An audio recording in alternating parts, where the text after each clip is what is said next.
네, 오늘 우리는 4대 교회를 만납니다. 쭉 보이나요? 에서버두 사빌라 4대.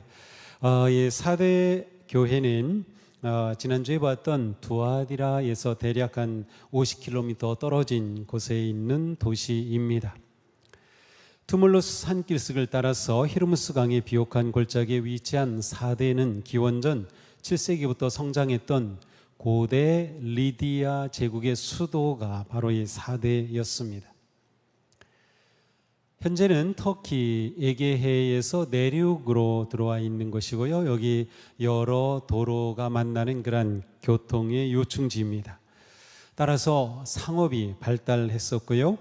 또 아시아 지역에서는 최초로 금과 은의 합금으로 된 동전이 이 4대에서 처음 주조되었다고 합니다.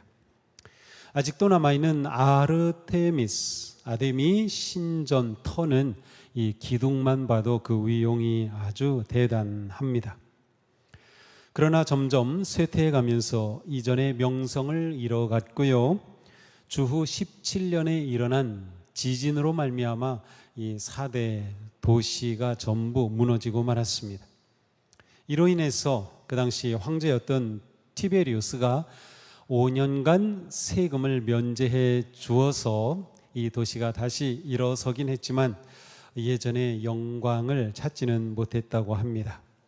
자, 이 4대의 교회가 있었고요. 그리고 오늘 말씀은 4대 교회에 주시는 말씀이에요. 4대 교회에 나타나신 주님의 모습은 하나님의 7 영과 7 별을 가지신 분으로 소개됩니다.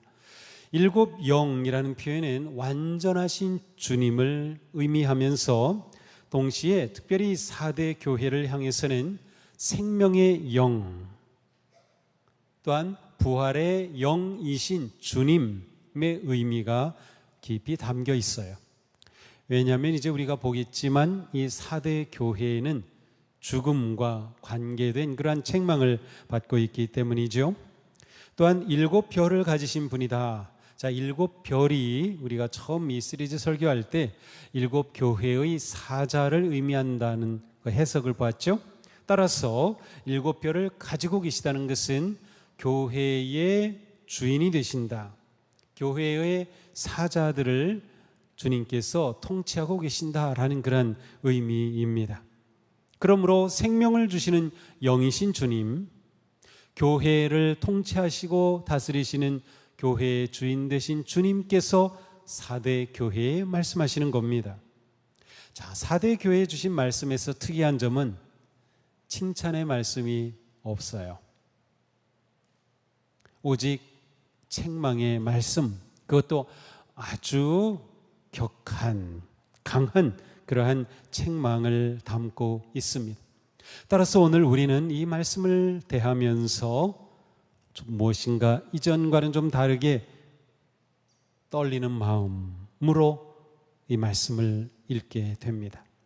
자, 주님께서 이 4대 교회에 내리신 책망은 시작부터 1절부터 드러납니다. 그들의 영적 파산, 그들이 영적으로 죽었음을 선언하는 말씀이에요. 아마도 주후 17년에 지진으로 인해서 이 도시가 완전히 무너졌던 것처럼 너희들이 영적으로 무너졌다라고 하는 것을 선언하는 그러한 모습입니다.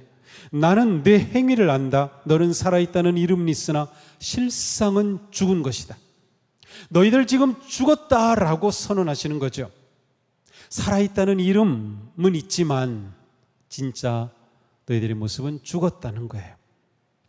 사실 4대 교회는 알려진 교회였습니다. 발전하는 교회였습니다. 좋은 평판이 있는 교회였습니다.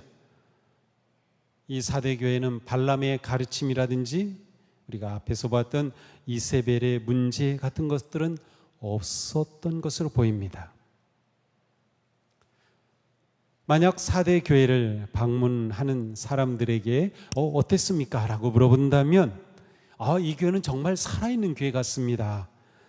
이 교회에서는 생기가 넘칩니다. 저렇게 활동을 많이 하고 있는 것을 보니 대단합니다. 이러한 반응들이 있을 것 같습니다. 겉으로 보기에는 살아있는 것처럼 보였어요. 그렇게 소문났던 교회였어요. 그런데 주님은 실은 죽었다라는 것입니다. 그들을 보신 주님은 말씀하십니다. 나는 내 행위가 나의 하나님 앞에서 완전하다고는 생각하지 않는다. 그들에게 행위는 있었습니다. 그런데 그 행위가 불완전하였어요. 하나님 앞에 받아들일 행위가 아니었던 것이죠. 완전하지 않다라는 말은 바로 그들의 행위는 그저 형식으로 의무감으로 하였던 행위였음을 말합니다. 기쁨으로 순종한 것이 아니었어요. 정말로 하나님의 은혜에 감사하면서 하나님의 뜻을 따른 것이 아니었어요. 형식적인 행위였던 겁니다. 그들이 얻은 명성은 사람들에게서 얻은 것이었어요. 하나님이 인정하신 것은 아니었습니다. 사람이 보는 것과 하나님이 보시는 것은 다르죠. 지난주에서처럼 불꽃 같은 눈으로 보시는 하나님 앞에 우리의 가장 깊은 것까지도 다 드러낼 수밖에 없어요. 세상이 말하는 명성, 그것에 우리가 넘어가면 안 됩니다. 자, 그러면 이 사대 교회가 영적인 생명을 잃은 채 영적인 무덤이 된 원인은 무엇일까요? 무엇이 문제였던 것일까요? 우리는 간접적으로 4절을 통해서 그 원인을 찾아볼 수 있습니다. 그러나 사대에는 자기 옷을 더럽히지 않은 사람 몇이 있다. 자, 사대에 자기 옷을 더럽히지 않은 소수의 몇 명의 사람이 있어요. 그 말은 나머지는 자기 옷을 더럽힌 자들입니다. 사대 교회 문제는 대다수의 성도들이 자기 옷을 더럽힌 겁니다. 그리고 주님은 이것을 죽었다라고 선언하시는 겁니다. 사대 교회 문제가 바로 이것이에요. 자, 옷을 더럽혔다, 무슨 뜻일까요? 성경에서 옷이라고 하면 그것은 그 사람의 정체성을 나타냅니다. 로마서에 보면 사도 바울은 세례를 가리켜서 그리스도로 옷을 입는 것으로 표현합니다. 우리가 어떤 옷을 입느냐는 그 사람이 누구인가, 그 사람의 정체성을 드러내요. 우리가 성도라는 것은 그리스도로 옷을 입었기 때문에 하나님의 자녀라는, 그리스도인이라는, 성도라는 정체성을 지닌 것을 의미합니다. 그러므로 사대의 성도들이 자기 옷을 더럽혔다는 것은 바로 그들이 그리스도인다운 정체성을 잃어버린 것입니다. 겉으로는 그렇게 보이지 않았어요. 겉으로는 괜찮아 보였어요. 오히려 좋아 보였어요. 그렇지만 속으로 부패하였던 것이에요. 그들의 진정한 성도됨을 상실한 거죠. 하나님의 자녀됨을 잃어버린 것입니다. 결국 겉과 속이 달랐어요. 사대 교회는 위선적인 교회였습니다. 위선이라는 것은 무대에서 가면을 쓴 것을 말해요. 가면을 싹 가리면 진짜 얼굴을 모르죠. 가리는 것이에요. 사대 교회는 가면을 쓰고 행동했던 겁니다. 그래서 그들에게 행위가 있었지만 하나님 앞에 온전하지 못했던 것이에요. 가면 뒤에 숨겨진 그들은 자기 옷을 더럽힌 영적인 타락과 더러움과 죄에 빠진 것, 그래서 그들의 내적으로는 죄로 죽어가고 있었던 것입니다. 두아디라 교회에 있었던 이세벨이라든지 에베소나 버가모에 있었던 니골라당과 같은 것들은 겉으로 드러나서 공개적이었지만 이 사대 교회에 있는 것들은 감춰져 있었어요. 대체로 더럽고 추하고 악하고 죄에 가득한 것들은 감춰져 있기 마련이에요. 그런데 사대 교회는 그것으로 모든 것들이 다 죽어가고 있었던 것이죠. 은밀하게 숨어있는 죄들이 있었던 것입니다. 그리스 역사가인 헤로도투스에 의하면 이 사대 지역에 일반 시민들에 관해서 그들은 시간이 지날수록 도덕적 기준이 해이해졌으며 노골적으로 방종을 일삼았다라는 기록을 남겨놓고 있어요. 그렇다면 아마도 그 지역에 있었던 4대 교회 성도들이 사회의 그러한 분위기, 방종으로 빠져가는 그 분위기에 그대로 물들어갔던 것 같습니다. 4대 교회 성도들은 이 시대를 본받지 말라라는 주님의 말씀과는 거꾸로 갔어요. 이 세상이나 이 세상에 있는 것들을 사랑하지 말라라는 말씀을 등졌던 것이죠. 은밀한 죄의 누룩은 점점 퍼져서 모든 반죽을 부풀게 만들듯이 4대 교회 성도들 속으로 들어와서 죄로 부패하게 되었던 것입니다. 그러니 4대 교회의 명성은 자자했지만 단지 이름일 뿐 그들의 내면은 죄로 죽은 상태였어요. 이름은 있지만 죽었다라고 선언하신 이유입니다. 자, 예수님께서 유대 땅을 거니실 때 예수님과 항상 부딪혔던 사람들이 바리새인들입니다. 그런데 이 바리새인들은 사실 굉장히 존경받는 사람들이었어요. 그들 스스로가 율법을 잘 지키기로 헌신한 사람들이었고요. 그래서 율법의 계명 조문조문을 지키기에 힘썼던 사람들. 그래서 일반 사람들은 바리새인 하면은 정말 존경하고요. 그들 앞에 머리를 숙였어요. 그런데 예수님은 바리새인들을 향해서 회칠한 무덤이라고 책망하셔요. 무덤이 있다 하는 것을 표시하기 위해 하얗게 회칠을 했어요.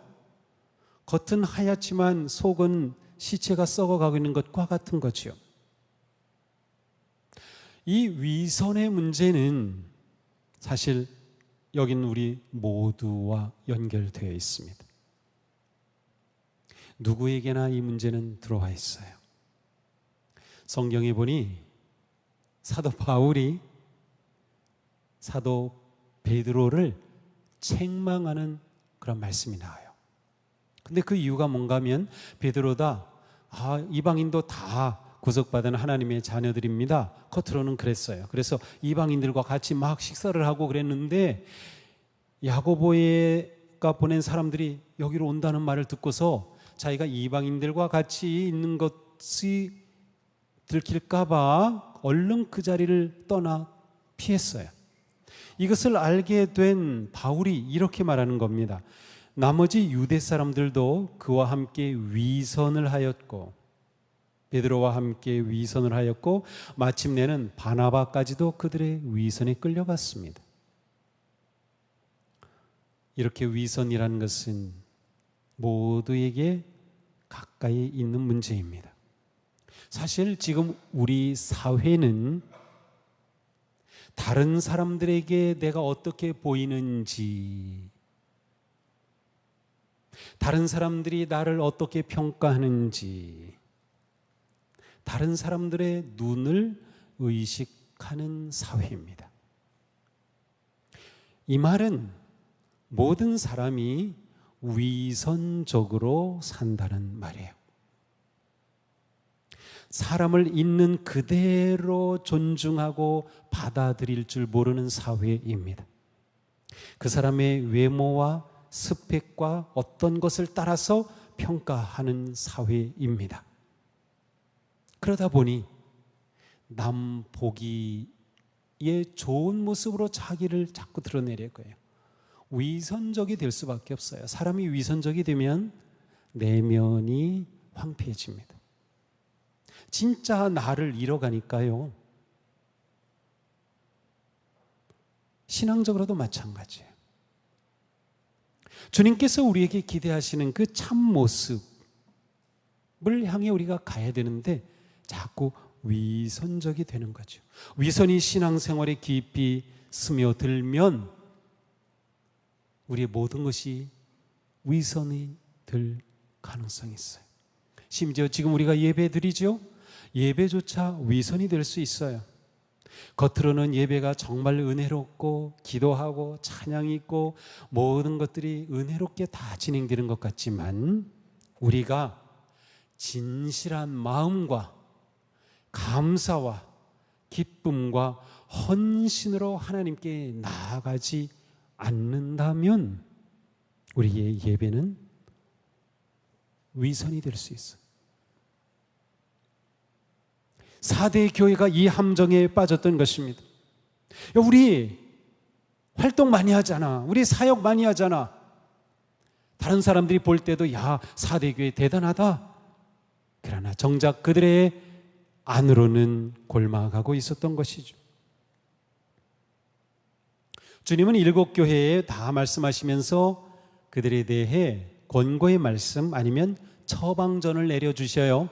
이 4대 교회에도 주님께서는 그들이 다시 살아날, 죽어가는 그들이 다시 소생할 처방전을 내려주십니다.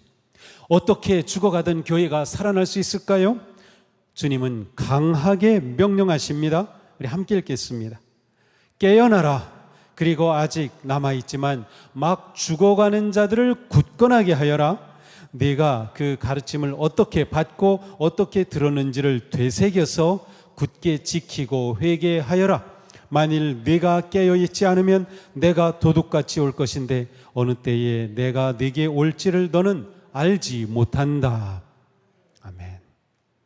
자, 주님은 5가지로 말씀하시죠. 깨어라, 굳건하게 하여라, 되새겨라, 지켜라, 회개하라. 이것이 주님이 내려주신 처방입니다. 깨어나라 라는 말씀은 1차적으로 교회의 사자에게 주신 거예요. 이게 뭐라고 했어요? 내가 그 가르침을 받고 어떻게 들었는지를 되새겨라. 너 이렇게 단수로 나오거든요. 교회 지도자에게 주신 말씀이에요. 하지만 이 말씀은 또한 우리 각자에게 주시는 말씀이기도 합니다. 깨어나라. 지금 우리는 깨어나야 회복할 수 있는 거예요. 베드로 사도가 이렇게 말씀했죠. 정신 차리고 깨어 있으십시오. 여러분의 원수 악마가 우는 사자같이 삼킬 자를 찾아 두루 다닙니다. 우리가 깨어 있지 않으면 우리의 내면의 문제를 그냥 지나칠 수 있어요. 겉으로는 괜찮으니까, 다른 사람들 보기에는 그냥 괜찮으니까가 우리의 문제를 해결할 수 없어요. 깨어 있어야 되는 거죠. 정신 차려야 되는 겁니다. 자, 사대라고 하는 이 도시는 깨어 있는 것이 얼마나 중요한지를 절감한 역사를 가지고 있어요. 사대, 이 성은 난공불락의 성으로 여겨졌는데 2번이나 완전히 적에게 성이 다 무너진 적이 있어요. 그것은 바로 페르시아의 바사의 고레스가 쳐들어왔을 때, 그리고 안티오쿠스 대제가 공격해 왔을 때 2번입니다. 이 4대 성의 몰락에 관한 역사를 보면 이렇게 기록되어 있어요. 주전 549년에는 한 페르시아 병사가, 또 주전 218년에는 한 크레테 병사가 4대의 아크리폴리스, 도시가 있는 그 지역, 높은 지역이에요. 그 성을 성공적으로 기어 올라왔다 깨어 경계하지 않았기 때문이다. 이 4대라고 하는 이 왕국이, 리디아 왕국이 주전 7세기경에 아주 급속히 발전했는데 주전 549년과 또 218년에 이 성이 크게 함락되었던 것이에요. 그 이유는 깨어 경계하지 않았기 때문에. 적군이 성을 타고 올라오는데 경계를 하지 않아요. 그래서 들어가 성문이 열렸던 것이죠. 4대는 결정적 순간에 깨어있지 못함으로 도시가 무너진 그러한 역사를 가지고 있었어요. 어쩌면 이것을 알고 있던 4대 사람들에게 너희가 깨어야 한다라고 말씀하신 것 같습니다. 우리가 회복하는 길은 깨어나는 것뿐입니다. 잠에서 깨어나십시오. 중독에서 깨어나십시오. 무감각에서 깨어나십시오. 게으름에서 깨어나십시오. 깨어나지 않고서는 회복할 수 없습니다. 주님은 깨어나 주님의 다시 오심을 바라보며 남아있는 자들을 굳게 하라고 말씀하셔요. 깨어나라, 굳건하게 하라. 자, 남아있는 자들을 굳건하게 하라. 4대 교회가 죽었다고 선언하셨지만 아직 4대 교회에 살아남아 있는 자들이 있었어요. 그 말은 옷이 더럽혀지지 않은 자들, 믿음을 지키는 자들, 삶을 거룩하게 구별하여 사는 자들이 소수 남아 있었습니다. 이것은 희망입니다. 그들이 아직 남아있다는 것은 희망인 것이에요. 그래서 그들을 굳게 함으로 회복할 수 있음을 말씀하는 것입니다. 아직 그들에게 희망이 있죠. 하지만 뭐라고 하고 있어요? 이들이 죽어가고 있다는 거예요. 소수로 남아있는 자들이 희망인데 그들도 지금 죽어가고 있는 겁니다. 만약 그들이 다 죽어버린다면 더 이상 4대 교회는 희망이 없는 겁니다. 그러니 그들을 다시 세워서 굳게 하여 살아나도록 하라는 것이죠. 인간적 열심으로 일으킬 수 없는 겁니다. 어떻게 해야 됩니까? 복음과 은혜의 기초 위에 그들을 다시 세우는 것이에요. 외적인 상황과 세상의 압력, 내적인 혼란과 타락과 무기력 속에서도 흔들리지 않고 단단히 설 수 있도록 말씀 위에 그들을 굳게 세우는 것이죠. 약속 위에 그들을 세우는 것이에요. 하나님께서는 온 세상이 죄로 가득하여 심판하실 때조차 노아의 8가족 소수의 그들을 택하시고 그들을 구원하셔서 그들로 새 역사를 시작하셨어요. 구약시대 아합과 이세벨의 그 악한 시대, 모든 선지자는 다 죽임을 당한 그 시대에도 하나님께서는 바알에게 무릎을 꿇지 않은, 바알에게 입맞추지 않은 사람들을 남겨두셨어요. 7천이나 남겨주셨어요. 그렇게 새 역사를 계획하셨어요. 주님은 어두운 상황 속에서도 남은 자들을 일으키고 굳게 하셔서 하나님의 나라를 세워가신다. 그러니 우리는 마음을 다해 말씀을 붙잡고 우리의 믿음을 더욱 견고하게 세워가야 합니다. 뿐만 아니라 속회에서, 사역에서, 교구에서 연약한 자들을 다시금 굳게 세워야 하는 것이에요. 우리의 기도와 섬김과 헌신을 아끼지 말아야 합니다. 남은 자들을 그렇게 세워감으로 교회가 다시 생명을 되찾고 일어나는 것입니다. 주님은 계속해서 4대 교회 성도들이 받은 그 진리의 가르침을 되새기고 굳게 하여 지키라, 회개하라 하고 말씀하셔요. 되새겨 굳게 지켜 회개하라. 되새긴다는 것은 무엇이죠? 기억한다는 뜻이에요. 기억은 하나님께서 우리에게 주신 소중한 선물입니다. 자, 회개는 되새기는 것입니다. 회개는 기억에서 오는 것이에요. 자, 회개는 원래 가던 바른 길에서 벗어나서 다시 돌아오는 것이죠. 인생의 삶의 방향을 바꾸는 것, 가치를 바꾸는 것, 삶의 모든 것들을 새롭게 바꾸는 것이에요. 어떻게 바꿔야 돼요? 원래대로. 그 원래가 뭐예요? 예수 그리스도의 생명의 복음. 그것을 기억하는 겁니다. 아, 내가 누구였지? 내가 예수 그리스도의 십자가의 구속의 은혜로 구원을 받은 하나님의 자녀구나. 나는 그리스도의 사랑 안에 있는 그리스도인이구나 라는 것을 기억해내는 것입니다. 아, 내가 이러한 존재였는데를 기억할 때 그들은 회개를 할 수 있는 마음이 열려지는 거지요. 그래서 되새기고 굳게 하여 지켜서 회개하라고 말씀하시는 거예요. 이렇게 되새기고 지키는 과정 가운데 하나님이 하시는 일은 바로 성령께서 도우시는 거예요. 3절에 네가 그 가르침을 어떻게 받고 들었는지라고 했어요. 네가 그 가르침을 어떻게 받고 들었는지. 자, 이것을 해석하면서 존 스토트 목사님은 이것은 성령님의 사역을 말씀하는 거다라고 해석을 했는데 정말 옳은 해석입니다. 성령님께서 그 일을 하고 계시는 거예요. 성령님께서 우리 가운데 오셔서 우리를 바꾸시는 거, 우리 성품을 바꾸고 생각을 바꾸고 예수 그리스도를 향하여 나아가도록 인도하시는 것이죠. 우리 가운데 진정한 용기와 지혜와 믿음과 능력을 주셔서 우리가 회개하고 돌이켜 회복하게 하시는 거예요. 사도 바울은 말씀하시죠. 너희 몸은 너희 가운데 계신 성령이 거하시는 전임을 알지 못하느냐. 우리 안에 누가 계셔요? 성령님. 우리 모임 가운데 누가 계셔요? 성령님. 그 성령님께서 우리를 새롭게 하시는 거예요. 죽어가는 성도, 죽어가는 교회가 다시 살아나는 것은 말씀의 뿌리를 내릴 때 성령님의 역사와 능력으로 가능한 것이에요. 성령님은 우리에게 생명을 주셔요. 우리가 성령님을 의지할 때 성령님은 영적인 무덤을 생명의 자궁으로 변화시키는 거예요. 우리의 죽은 행위를 잘라내고 생명으로 고동치게 하실 분은 오직 성령님 한 분이십니다.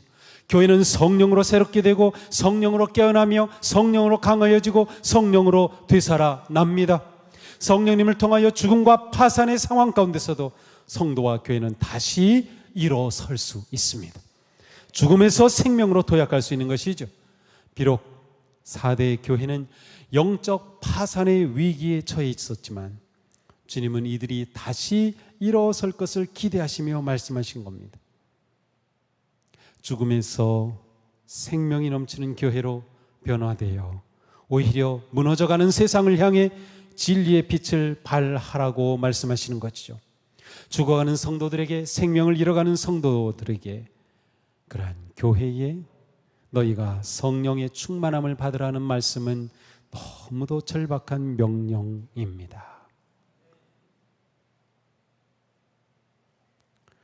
우리가 성령 충만하여 생명의 성령께서 우리에게 생기를, 새 기쁨, 새 소망, 생명을 충만하게 불어 넣어주시기를 축복합니다. 그래서 우리가 생명이 약동하는 교회로 계속 뻗어가야 하는 것입니다. 잊지 마십시오. 말씀과 회개와 성령님이 만날 때 회복의 역사가 일어납니다.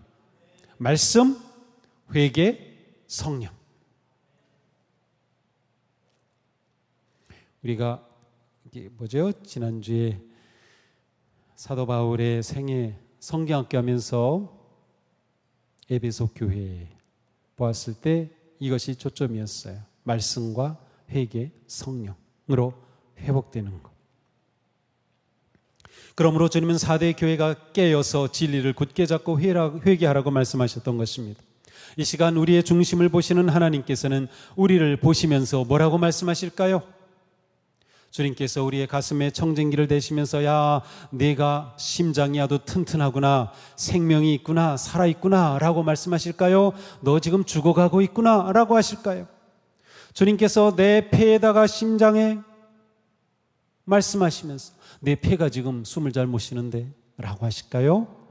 건강하게 살아있구나 라고 하실까요?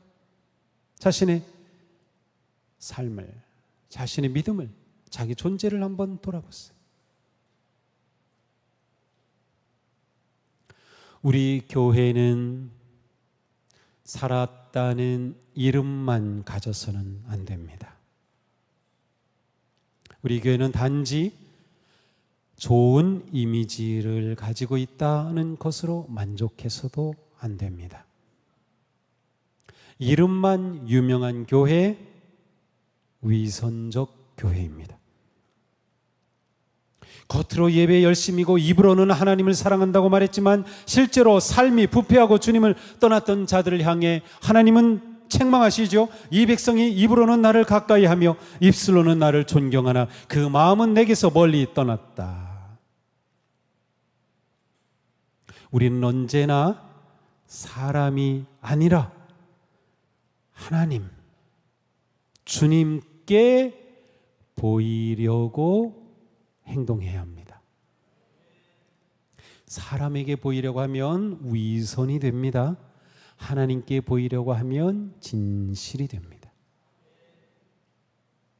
이게 우리가 생각을, 태도를 바꿔야 할 초점이에요. 두려운 마음으로 오늘 말씀에 귀를 기울이시기 바랍니다. 말씀에 순종하기를 힘쓰십시오. 깨어 일어나 생명을 회복하는 우리가 되기를 축복합니다. 우리에게 필요한 것은 경건의 모양이 아니라 경건의 능력입니다. 우리에게 필요한 것은 그리스도인 같은 무늬가 아니라 그리스도인의 능력입니다. 말이 아니라 삶입니다. 능력은 모양이 아니라 거룩한 삶과 내적 생명에 있습니다. 불의와 탐욕과 위선으로 가득한 이 시대에 우리 모두 참된 경건과 의와 거룩함을 붙잡아 주님의 부르심에 합당한 생명의 교회로 거듭나기를 축복합니다. 주님은 회개하고 돌이켜 믿음을 붙잡고 생명을 지키는 성도들에게 놀라운 약속을 주십니다. 4대 교회에도 약속을 주셔요. 같이 읽겠습니다.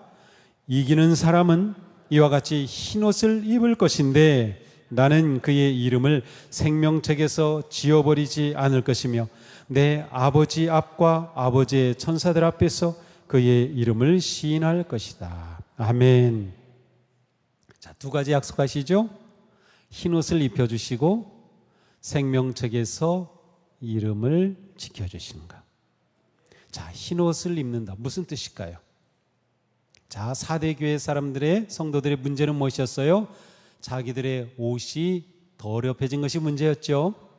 그래서 그들이 돌이켜 회개하고 깨닫고 나와 회복하게 되면 하나님께서 흰 옷을 입혀주시는 거예요. 세상의 죄와 유혹을 물리치고 성령님을 의지하며 새롭게 된 성도들은 영광스러운 흰 옷을 입게 된다는 것이죠.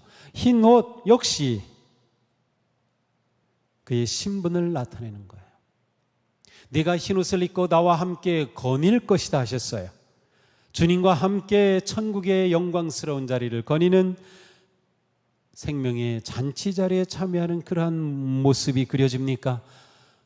오직 흰 옷 입은 자만이 들어갈 수 있는 것.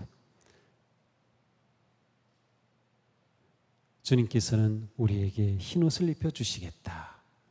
믿음을 지키고 거룩한 삶을 살아낼 때 주시는 놀라운 약속입니다. 이곳에는 우리 모두 한 사람도 예외 없이 모두가 다 흰 옷을 입게 될 줄로 믿습니다. 또한 생명책을 주셔요. 생명책에서 이름이 지워지지 않을 것이라고 하셨어요. 그 말은 뭐예요? 생명책에 이름이 기록되어 있었는데 이름이 지워진 자들이 있는 겁니다. 자기 옷이 더럽혀진 자들은 이름이 지워지는 겁니다. 우리는 이미 예수 그리스도를 믿어서 우리의 이름이 생명책에 기록되어 있어요. 그런데 안타깝게 이 이름이 지워지면 어떡합니까? 주님이 약속해 주시는 거예요.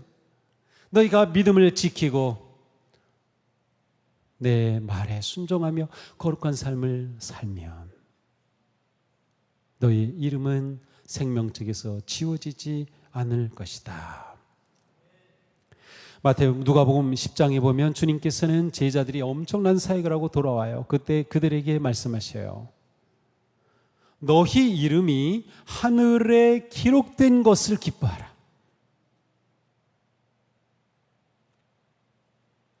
내 이름이 하늘에 기록되어 있나요? 있음을 확신하나요? 내가 진심으로 예수 그리스도를 믿습니다. 내가 진심으로 주님을 내 인생의 주님으로 구세주로 믿습니다. 내가 창조주 하나님을 믿습니다. 성령님이 내 안에 계심을 믿습니다. 진정으로 예수님을 믿고 영접한 사람은 그의 이름이 이미 생명책에 기록되어 있습니다. 그러니 의심할 필요 없어요. 우리는 단지 우리의 믿음을 지켜가고 오직 예수 그리스도를 내 삶의 주님으로 고백하며 순종하고 따르면 되는 것이에요.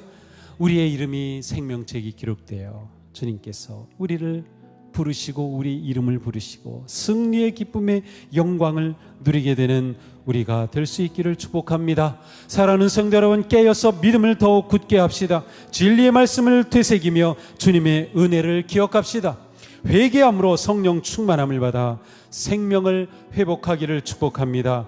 위선으로 포장되었던 삶을 버리고 거룩한 삶으로 빛나는 흰옷을 입은 복된 성도, 생명책에 이름이 기록된 승리하는 이기는 성도들이 되기를 주님의 이름으로 축복합니다.